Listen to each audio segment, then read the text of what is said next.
Friends, welcome to my channel. இன்றைக்கி நம்ம சேனலில் உருளைக்கிழங்கு சிப்ஸ் தான் செய்ய போகிறோம்.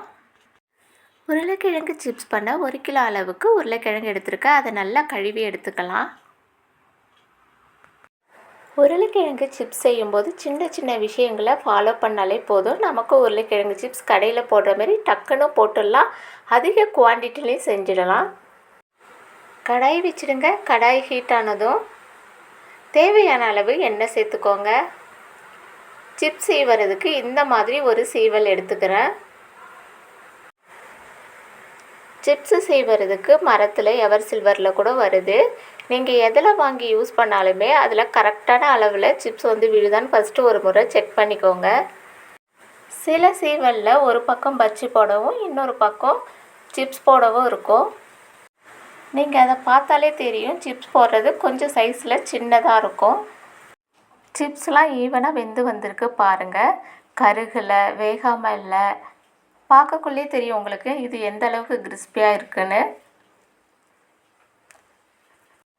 உருளைக்கிழங்கை கழுவுனதும் அதை நான் அப்படியே தான் சீப்பி விட்டுறேன் பாருங்கள். தோலெல்லாம் எதுவுமே நீக்கலை. சிப்ஸ்லாம் போட்டு முடித்ததும் அதை 30 செகண்டுக்கு அப்படியே விட்டுடுங்க. ஹை ஃப்ளேம்லேயே இருக்கட்டும்.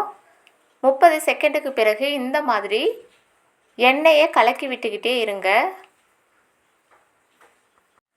அது மட்டும் இல்லாமல் இந்த மாதிரி சிப்ஸை ஜல்லிக்கரண்டியில் இந்த மாதிரி மேலே எடுத்து மறுபடியும் அதை எண்ணெயில் போடணும்.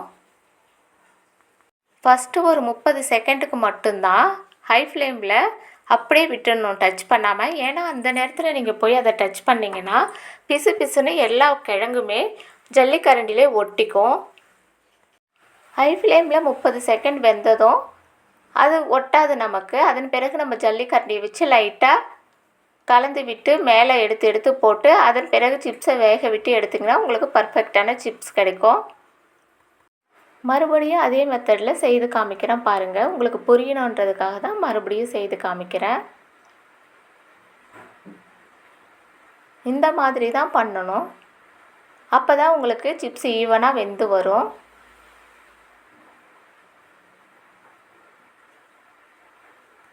ஒரு கிலோ கிழங்கையும் 15லேருந்து 20 நிமிஷத்துக்குள்ளே நான் எல்லாத்தையுமே போட்டு எடுத்துட்டேன். சிப்ஸ் செய்யும்போது கவனிக்க வேண்டிய முக்கியமான இன்னொரு பாயிண்ட்டு இருக்குது. இதுதான் மெயினான பாயிண்ட்டு. உருளைக்கிழங்கில் நிறைய வெரைட்டிஸ் இருக்குது. நீங்கள் கடையில் வாங்கக்குள்ள சிப்ஸ் உருளைக்கிழங்குன்னு கேட்டு வாங்குங்க. அப்போ தான் சிப்ஸ் உங்களுக்கு பர்ஃபெக்டாக வரும். சில உருளைக்கிழங்குல அதிகப்படியான ஸ்வீட் இருக்கும். அந்த உருளைக்கிழங்கு பார்த்திங்கன்னா சீவி போட்டதுமே நல்லா கருகி சவன்னு ஆகிடும். அந்த மாதிரி உருளைக்கிழங்குல செய்கிற சிப்ஸ் எல்லாம் எவ்வளோ தான் வேக விட்டாலும் கிறிஸ்பியாகவே வராது. ஒவ்வொரு தடவை போட்டு எடுக்கக்குள்ளேயும் சிப்ஸ்லாம் எவ்வளோ பர்ஃபெக்டாக வருதுன்னு உங்களுக்கு பார்த்தாலே தெரியும். 40 ரூபாய்க்கு 1 கிலோ கிழங்கு தான் வாங்கினேன். எந்த அளவுக்கு சிப்ஸ் கிடச்சிருக்கு பாருங்கள். கண்டிப்பாக இது 300 ரூபாய்க்கு மேலே தான் இருக்கும் கடையில் வாங்க போனால். சிப்ஸுக்கு தேவையான கார உப்பு போட்டுக்கலாம். 1 ஸ்பூன் அளவுக்கு தனி மிளகாய் பொடி, 1/4 டீஸ்பூன் மஞ்சள் பொடி, தேவையான அளவு உப்பு, 1/4 டீஸ்பூன் பெருங்காய பொடி சேர்த்து இந்த மாதிரி நல்லா கலந்து எடுத்துக்கோங்க. உப்பு மிளகாய் பொடியை எல்லா இடத்துலையும் படும்படி மழைச்சாரல் போல் தூவி விடுங்க. இந்த மாதிரி கலந்து விட்டு தூவி விட்டிங்கன்னா கரெக்டாக இருக்கும். இந்த வீடியோ உங்களுக்கு பிடிச்சிருந்தா லைக் பண்ணுங்கள், ஷேர் பண்ணுங்கள், சப்ஸ்கிரைப் பண்ணிக்கோங்க, கமெண்ட் பண்ணுங்கள். தேங்க்யூ.